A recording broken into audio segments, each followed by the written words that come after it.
With me is Andy Greene. Andy is a wheelchair user himself and campaigns on issues affecting disabled people. Liz Lowe is from Tower Blocks UK, an organisation that campaigns to make high-rise buildings safer for those who live in them. And also with me is Andy Dark of the Fire Brigades Union. So, Andy Greene, let's start with your reaction to our findings. Thousands of people in similar circumstances to yourself, perhaps, living well, not quite miles up, but certainly many levels up in tower blocks.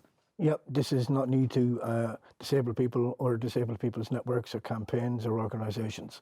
This is a country where the United Nations has found that this government is the only government in the world which is absolutely violating disabled people's human rights. That includes a housing crisis where there's a severe shortage of social housing and accessible housing, and that means that at the moment, social housing, over half the properties have disabled people in them.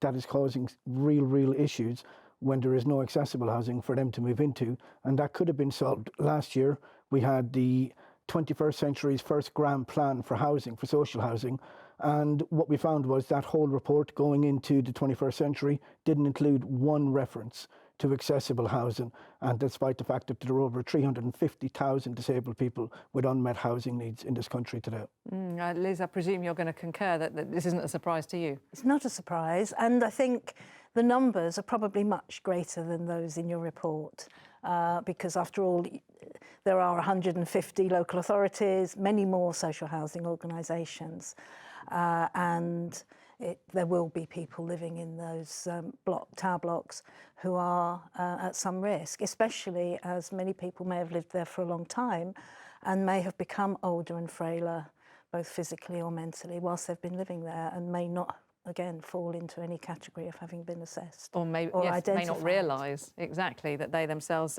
do have a mobility issue. So, Andy, if I can turn to you, the practicalities of firefighting and what you do. When you turn up at a tower block and you need to evacuate, do you know which flats have disabled people in them?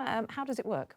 Well, I think that's a key issue, is the question of the risk assessment of the building, is down to the owner of the building, and they should make provisions, physical provisions and practical arrangements for those who do suffer from disability to evacuate. In turn, part of planning for that particular building, for the fire and rescue service, does require, and it doesn't work well at all, does require the fire and rescue service to know the provisions for the building, but also the specifics of the occupancy of each flat that affect firefighting.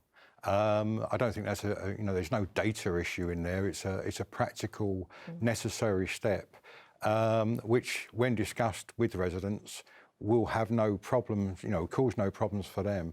But that data isn't available, and where the data is available, there's very little experience of it being regularly updated. So you're just turning up blind, really? You just have to knock on doors and see who's behind them? Largely, yes. And it's a key issue in terms of the number of people that we do send to a building, because, to keep it short, if you think about it, just let's say a normal wheelchair is quite heavy. Clearly, you're worried about the person. That can take 4 people. It's a motorised wheelchair, even heavier.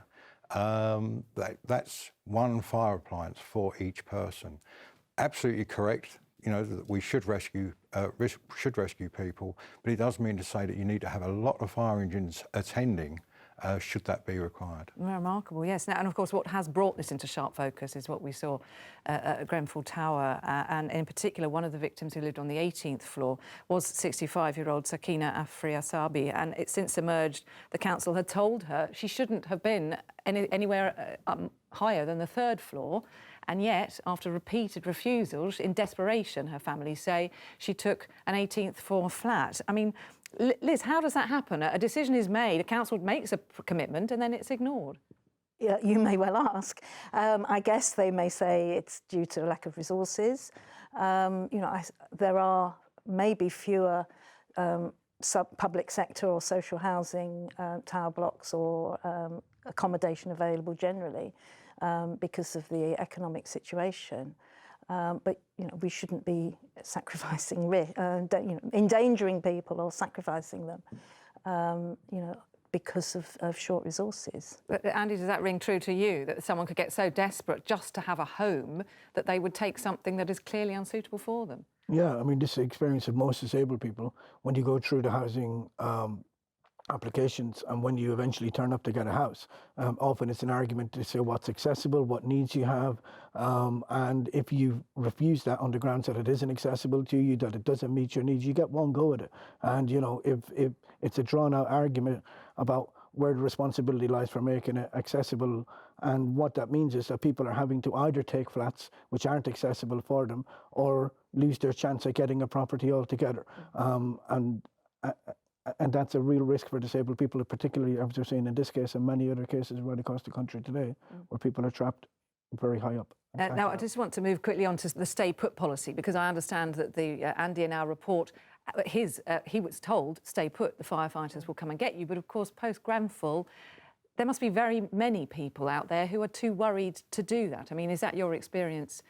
Yeah, is that, you know, we have many reports, which I think is the tip of the iceberg, of people being concerned around the stay put policy. The stay put policy in itself, you know, we can totally understand why people have concerns with that. The real issue is that stay put can work so long as fire and rescue services have the resources and the capabilities in terms of internal communications, that actually, if people do need to be evacuated, if there aren't systems that can do that, intercom systems and so on, that we have the people on the ground that can get up to the higher floors, well, all floors, and ensure the evacuation takes place. It really is a question of resource.